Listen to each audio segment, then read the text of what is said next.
All right, welcome to Bags of Class or Cinephile Discourse. And we got something a little special for you guys today. I mean, you didn't ask for it, you don't want it, it's not necessary, but you know what? You're going to get it anyways. You know?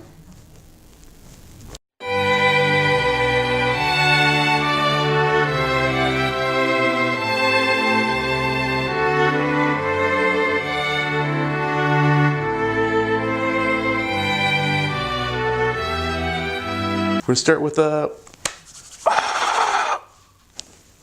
best animated film. I should also say, we are picking what we think is going to win. Yeah, we're not picking with our hearts. We're picking with our minds because, like, we got a little wager going on. These are predictions. Yeah, bad predictions. The nominees for this category are Wreck-It Ralph, Breaks the Internet. Right? Ralph Breaks the Internet. Spider-Man Into the Spider-Verse, Isle of Dogs, Incredibles 2, and Mirai. Ed, do you have which of these films did you enjoy the most, and which do you think is actually going to win? Well, I'm going to say something blasphemous. I have not seen Spider-Man Into the Spider-Verse yet. Oh, wow. Yeah, I know. Big no-no. But I've seen Isle of Dogs. I've seen Incredibles 2. I'm not as low on Isle of Dogs as a lot of people are. I know a lot of people were disappointed with Isle of Dogs, and I think it's a pretty. It's not Fantastic Mr. Fox. It's not. I mean, Wes Anderson has done better in this format before, but I do like Isle of Dogs. I do like Incredibles 2 just a smidgen more, but I still feel like it was an unnecessary sequel. So from those two. By the way, I too also think Incredibles 2 is good. See what I did there? There's a cat here. I did. Yeah. Keep going. You can keep talking. So I guess I'm rooting for Isle of Dogs. Now, I do think, from everything I've been seeing and reading and how things have gone thus far, I do think Spider-Man Into the Spider-Verse is the pretty heavy favorite in this category. Ooh, heavy. Yeah, how about you? It's not a heavy cat, though. It's light. It's very light. Of these, I would actually say I probably enjoyed Mirai the best. I enjoyed it the most. But yeah, I feel like at this point, there's almost like no way that Into the Spider-Verse has just been so universally loved. I just don't see a way that it doesn't win, especially because a lot of people were up in arms that it didn't get nominated for just Best Picture, honestly.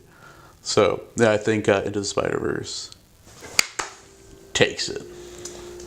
And it's going to be interesting because I feel like if, and I'll say if and when, because I'm actually pretty confident on this one, Spider-Man wins it. Is this going to be like a whole new phase for Marvel? Are they going to now heavily invest in the animated feature department of? Yeah, like it'd be funny if they like go into this and they take away the only thing that DC was doing better, which was like their animated. Yeah. Like features and stuff. Yeah, they should just do it just to stick to DC. Just I mean, I'm fine with it. If as long as they keep putting out good stuff, I mean, I won't complain. And like I'm of the opinion that Pixar has been slacking a little bit, so we need somebody else to sort of pick up the mantle, and why not Marvel? All right, and we're back. This time it's me and Mark with Best Foreign Film. And Mark, we have some interesting nominees for this one. Why definitely. Go ahead? So first, from Germany, we have Never Look Away. From Spain, Jose? Or Mexico? From Mexico, we have Roma. Mexico, yeah. We have from Poland, Cold War. And we have from Lebanon, Capernaum. And then finally, Shoplifters from Japan. Yes. So it's, I think, a pretty loaded category. Even though there is a clear favorite. Yeah, I definitely think Roma. Especially, okay, so I'm going to pick Roma, but I wasn't going to for a long time because it's very unlikely that the Academy will give both foreign language and Best Picture to one picture. Right. So I was like, they're probably going to give it to Best Picture, but Best Foreign they'll give it Best Foreign but not Best Picture. Blah blah blah. But then the BAFTAs happened, and then Roma won Best Foreign Language, Best Picture. So no, I think it does have a real shot. So I'm going to go ahead and pick Roma. Yeah, I'm also going to go with Roma. That's not to say that this isn't a loaded category, because it is. We have some, we have Shoplifters by a director that I love, Hiro Kurita, from Japan, who's done a lot of great stuff. And then we have Cold War. Now the director's name is Pavel Pavlovsky? Something like that. I'm butchering it. But he did a film a few years back called Ida, which is fantastic. So I'm very interested in watching Cold War as well. And I just learned that the director of Never Look Away. Yeah, same guy who did Lives of Others and The Tourist. Don't let that discourage you, though. Lives of Others is fantastic. It's a great movie. I believe he won an Oscar for it. He did, yeah. So, who knows? Maybe this one will take it away from Roma, but I really do doubt it. Yeah, I don't. Roma is just a steamroller at this point. It is, yeah. Best cinematography. Ed, who are the nominees? So the nominees for Best Cinematography are Alfonso Cuarón for Roma, also directed.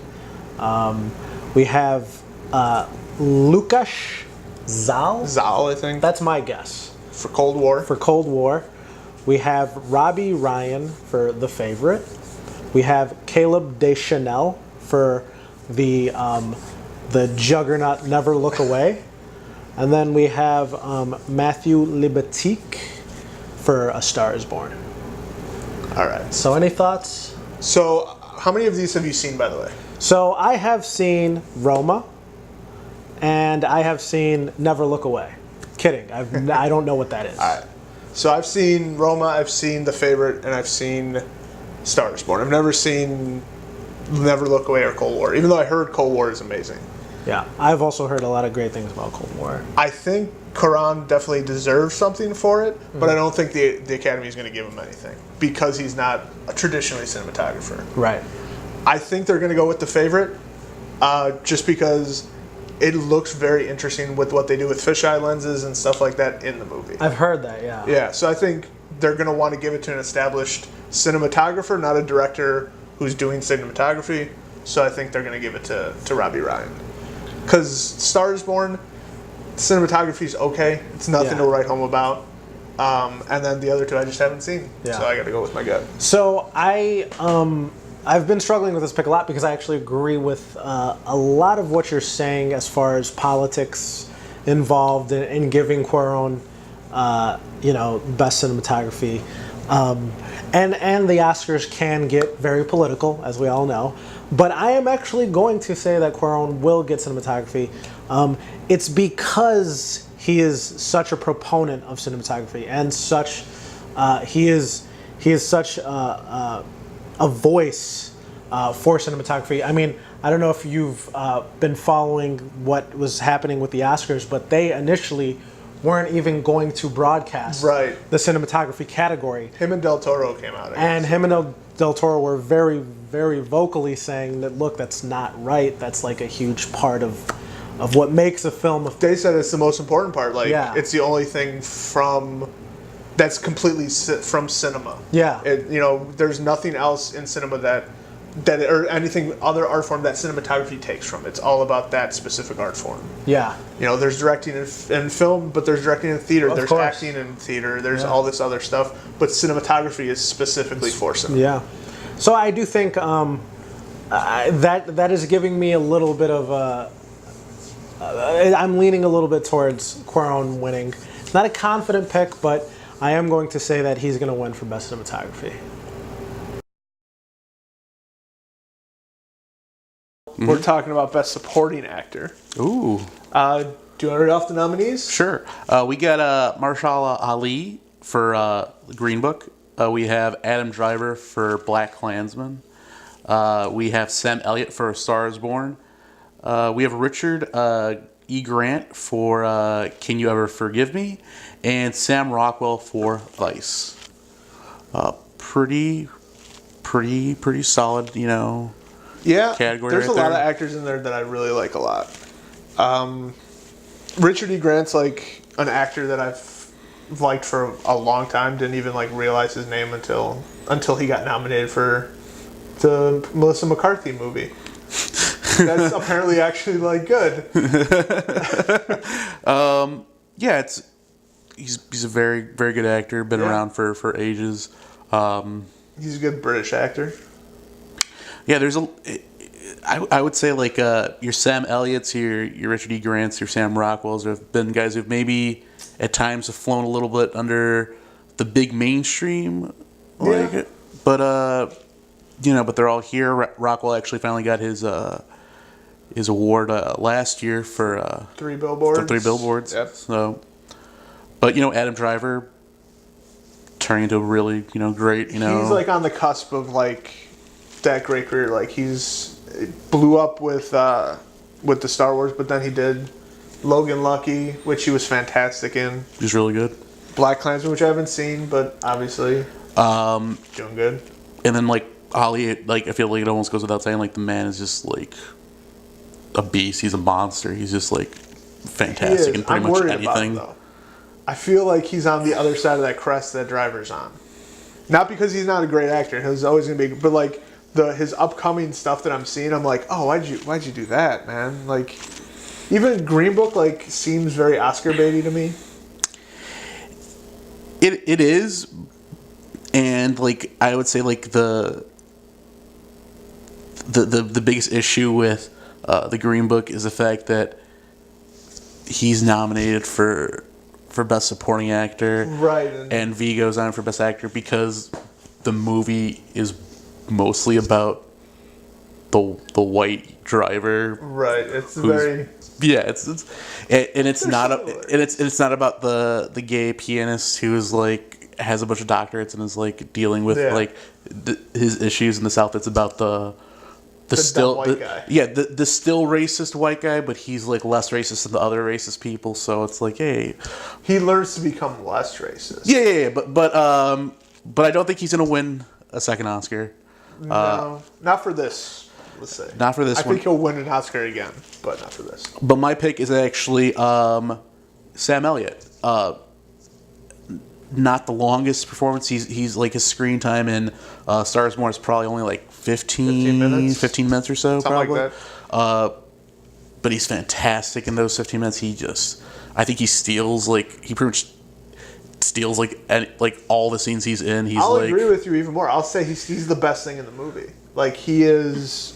No offense to Bradley Cooper. Bradley Cooper is great in it as well, and we'll talk about him as lead actor, obviously. But every time Sam Elliott's on there and them together, it's just magic. yeah, it's like their relationship as like brothers is just like amazing, and kind of like de facto father figure because of Right. what happens. But I think he's amazing, and I also feel like this is going to be, it sounds more probably one of the last chances they'll get for him probably to win. Yeah, no, I agree. Yeah. I'm gonna pick Sam Elliott as well because I think I for all those reasons too. Like he's great in the film. One of his like last chances really to get the Oscar, and yeah, he's deserving of it. And I don't think anybody else on the list. Yeah, I don't think anyone Comes close to- anyone runs away with, because the That's thing true. is like best supporting actor for like a while now, for like the last, I don't know, like 10 years, it always seems like best supporting actor has like a super clear like runaway favorite. For some reason it's always like this category. It whether it was like your Javier Bardem's or your like Christoph Waltz's, Well, or I think that's either gonna- Sam Rockwell like last year or Ali like before. It's like Yeah. Well, I think what is happening is like character actors are become like bigger name actors are starting to find those character roles and can make them better.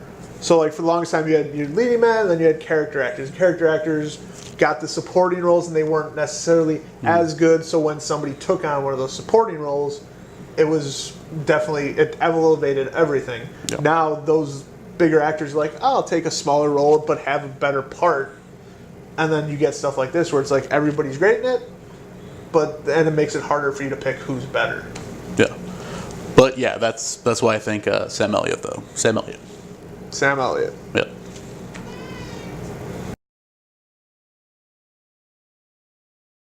Best supporting actress, I guess. We'll do that. Yeah, whatever. Best Supporting Actress. Yeah, who's nominated? So the nominees for Best Supporting Actress are Emma Stone and Rachel Weisz for the same film, The Favorite. Then we have Regina King for If Beale Street Could Talk. We have, check my pronunciation here, Yes. Jose. Marina de Travira. You added like an extra R in there, but close enough. Okay. And she was from Roma. For Roma. And then we have, like, you know, our, like, constant, always in discussion, Amy Adams for Vice. One day she will win. I'm rooting for you, Amy. Not gonna happen this time though. Not this time, though. Yeah. A lot of strong contenders in this one, but for me, I think it is gonna be Regina King for If Beale Street Could Talk.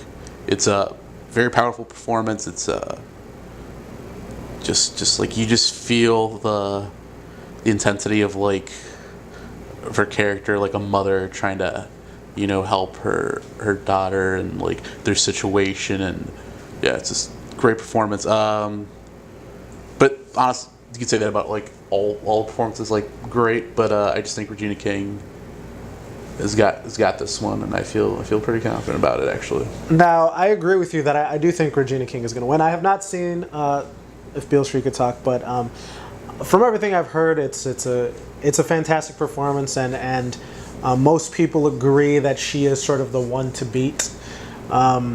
It's funny because I feel like Regina King, in her own way, it's not as maybe obvious as the McConaissance Yep. that happened a few years back, but I do think there's been a Regina-sance the past few years. I feel like she's sort of I've been trying to say the same thing about Armie Hammer too.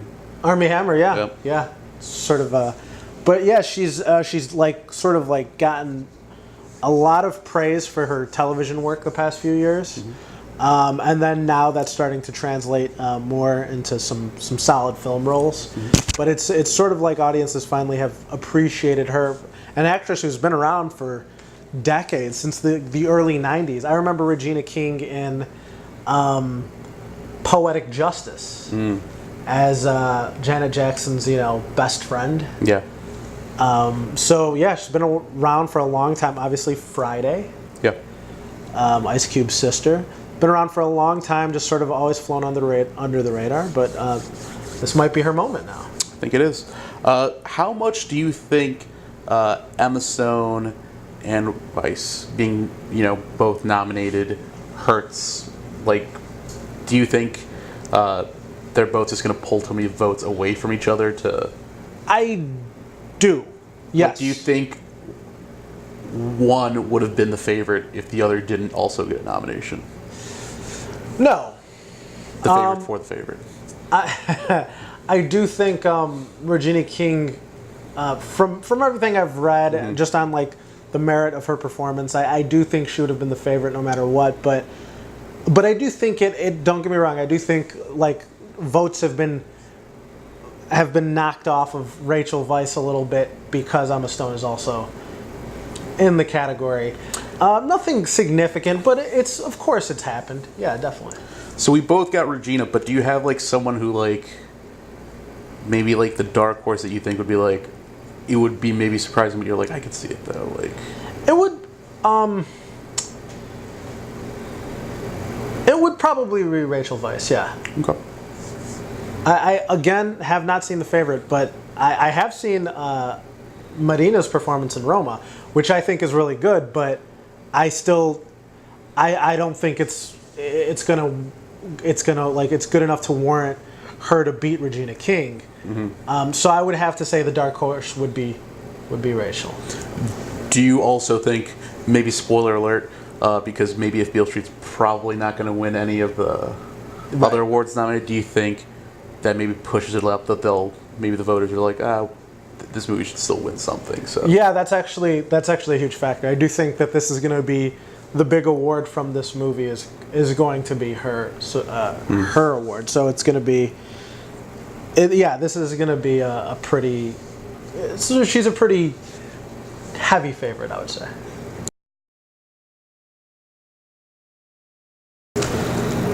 All right, we're back, and we're here to do Best Actress now. Who are the nominees? You got Glenn Close for The Wife. You got Olivia Colman for The Favorite. You got Lady Gaga for A Star Is Born. You got Melissa McCarthy for Can You Ever Forgive Me? And I'm going to butcher it, but I'm going to try it. Yalitza Aparicio. How'd I do? No? Okay. No, it's you got the first name pretty good. Cool. I'll take that's 50% right there. I'll take What movie is she in? She's in Roma. She's the star of Roma. Yes. She's the titular Roma. Yes, you're right. Yeah, just like another category where I personally think there's like. There are a lot of moving parts in this category. Yeah, it's interesting because I can honestly see any of the five getting it, honestly. And I don't think it'd be that crazy. And all for different reasons, I think. Yeah, like it's like I think just like I'll just do like a quick overview. I think of like so Glenn Close. By the way, any of them could deserve it. Would be no issue. But Glenn Close, does she finally get like pretty much like we've said earlier? Like does she get like a Lifetime Achievement Award? Right. I mean, because it's like I think this is like the first time she's ever been nominated for a category like for something, and Meryl Streep wasn't also nominated in the same category as her. Olivia Colman, who was at one point was like looked like she was gonna start to become like a runaway favorite, but then it cooled off. Like, no, I you don't think so? She won a Golden Globe and a BAFTA. Yeah, but I don't know. It's like I feel like the surge of her, but like she's not like She's not a runaway. I'll give you that. She's not. I would say she's the front runner, but she's not a runaway. I'll give you that. Lady Gaga, who's just showing everyone that like she can do everything. Apparently, great. Mediocre, but yeah. I'm kidding. She was fine in the movie. Melissa McCarthy, she's over here. She's doing like I guess like what we call it, like the Steve Carell, the Bill Murray of like Eddie Murphy, hopefully, but better. Yalitza, I think, fantastic in the movie. You just like. Is this her first film, by the way? I thought she was a non-actor that he. Yeah, like because he wanted to cast like a lot of like indigenously people from the area like that like were like the cleaning people like from like that like village and all that stuff.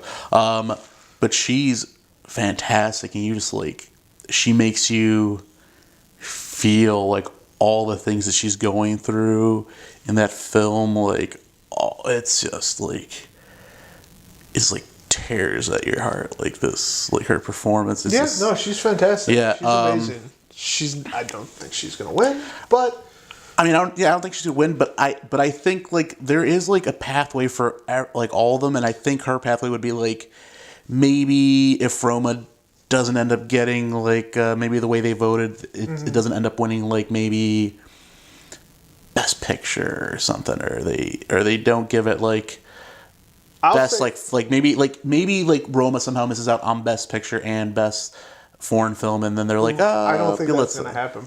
I don't. I'm just saying, like it. Like I could see it. I would say her, Melissa McCarthy, and Lady Gaga have the toughest paths to winning.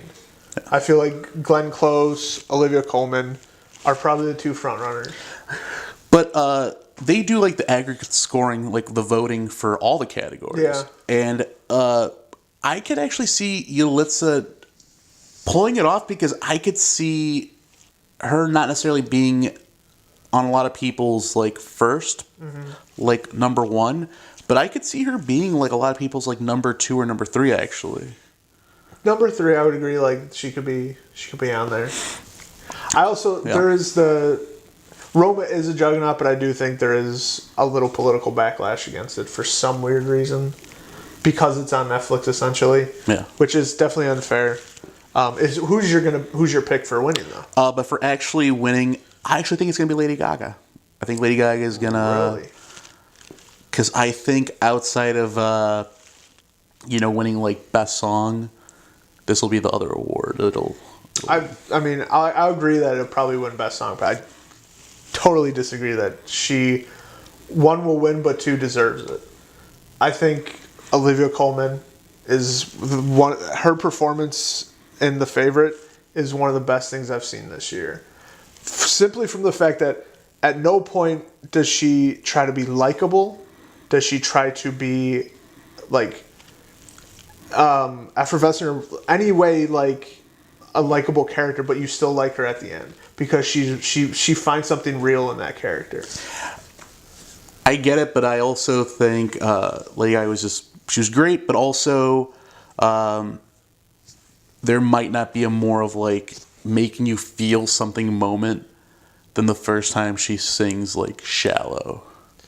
To the Shallow. Yeah, but I don't think that's enough to deserve an Oscar. I mean, we'll see.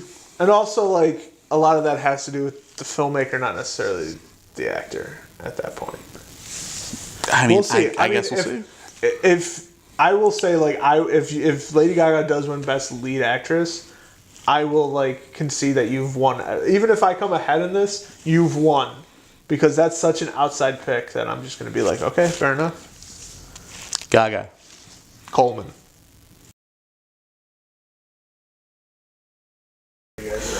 And we are back. Me and Jose now are going to be discussing the Best Actor predictions. And you want to list the nominees for this one? Yeah, so who we got in this category is Bradley Cooper for A Star is Born. We got Christian Bale in Vice. We got Willem Dafoe in At Attorney's Gate, right? Yes. Attorney's Gate. Rami Malek in the Queen biopic Bohemian Rhapsody. And Viggo Mortensen for The Green Book. So, yeah, it's a lot of heavy hitters in the category, I would say. Yeah.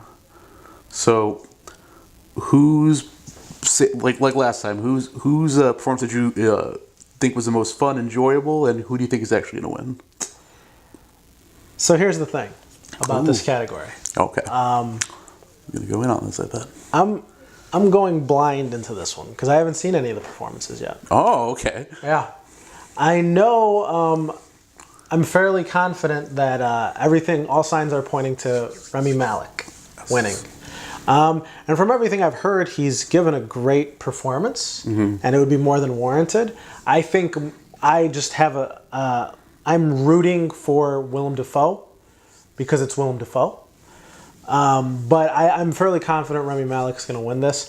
My issue is that I was hoping for at least one nomination for what I thought were two of the best acting performances this year. That being Ethan Hawke in First Reformed or Joaquin Phoenix for You Were Never Really Here. I was certain that at least one of them would get a nomination. It was disappointing that neither of them did. So there's a little bit of a little tinge of bitterness in this category for me, but I do like everything I've seen from Rami Malek. I have liked a lot. I think he's a fantastic young actor, and I think he's going to do a lot of good stuff. So him winning is going to be more than deserved, and I'm going to be happy for him. Yeah, I agree with you. It's pretty heavy favorite, I think, Rami Malek to win for Bohemian Rhapsody. He has a great performance. I watched it. I don't think Bohemian Rhapsody itself is that great of a film, but it's all right. It for being like a big like rock biopic and stuff. It's okay. It's there's a lot of cheesy, hammy moments, but I do feel that he was he was pretty much guaranteed to win this when Bohemian Rhapsody also got nominated for Best Picture. Yeah. I think it cemented that Rami Malek was for sure going to win, because I thought there was a chance that they're going to be like, it's not that great of a movie. Do we really want to do another like The Blind Side situation where someone wins for a mediocre movie? But I think by it being nominated, pretty much like guarantee that Rami Malek's going to win it. And I was just gonna say, look, this is not like a new thing. Like people are acting like this is shocking that Bohemian Rhapsody got nominated for Best Picture. These sort of movies come up every few years at the Oscars. If you notice, you had mentioned The Blind Side, but yeah, there's every few years the Oscars will just like, for whatever reason, like give a movie more accolades or nominations than it deserves, basically because of the performance. So it was The Blind Side one year. Also The Iron Lady, because of Meryl Streep. Very mediocre movie, also got nominated for Best Picture for no reason. And so, Bohemian Rhapsody is sort of following suit with that tradition.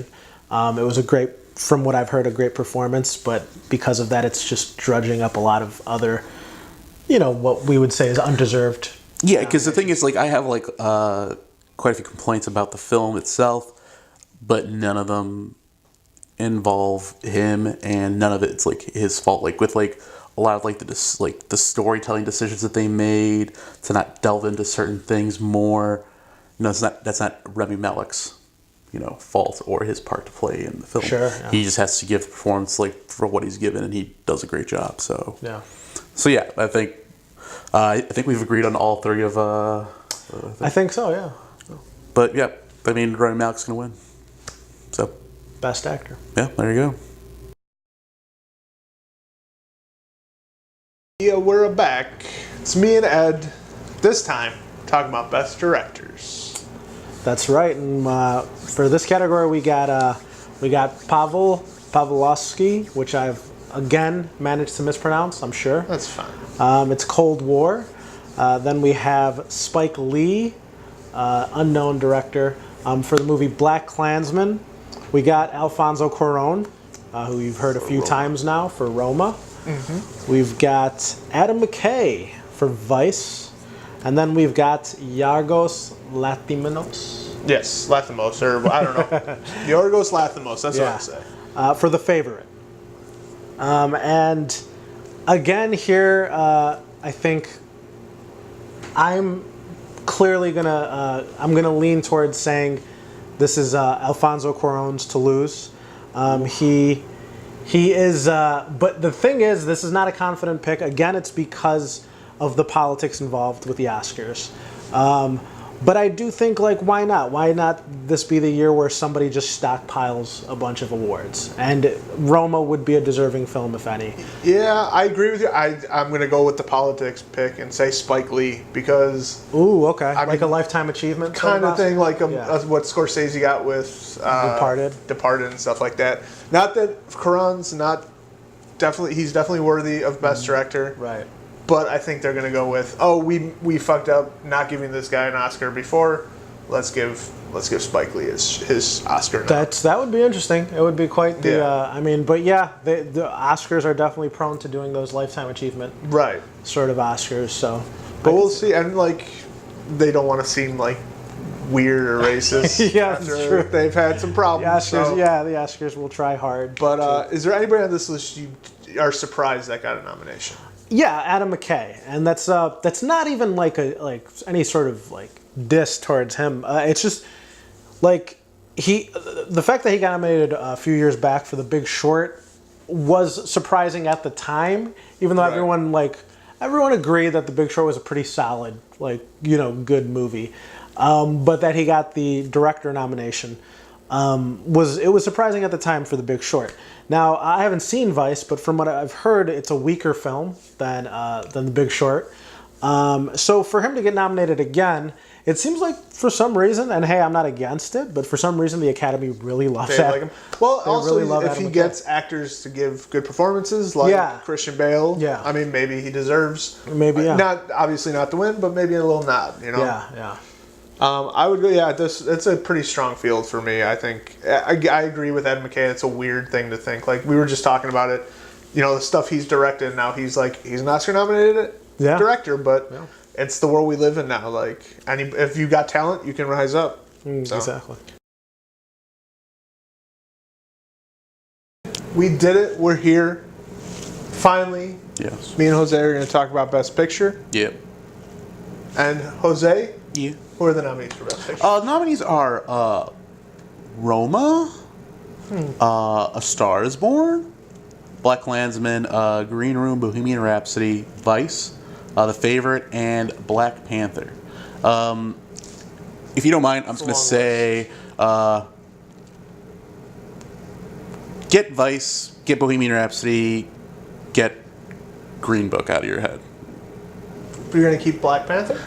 Black Panther, yes, because I actually see a possibility. Okay. Roma is Roma. Probably going to win. That's who I think is going to win. But that's fine. I'm assuming you two. I think Roma's going to win. So let's knock out Roma. That's who our picks are. But let's knock out Roma because it's probably going to win. It should win. Of what's nominated, that is. Yes. So the way I say it is like, A Star Is Born. Like, it's the type of movie Hollywood loves.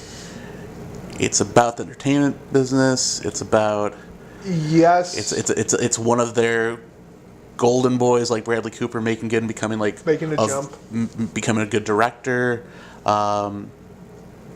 It's got like a lot of crossover appeal just because of like having like Lady Gaga and stuff like that.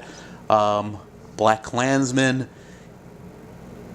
It has like like a historical event that's like also like ties like a lot of like issues that still like apply to today's climate, and plus it has a very well-known director, Spike Lee, maybe trying to make good for the atrocity that is Driving Miss Daisy winning Best Picture over Do the Right Thing, which is still like insane. Like that's crazy. Still like the dumbest thing ever, honestly. Morgan Freeman?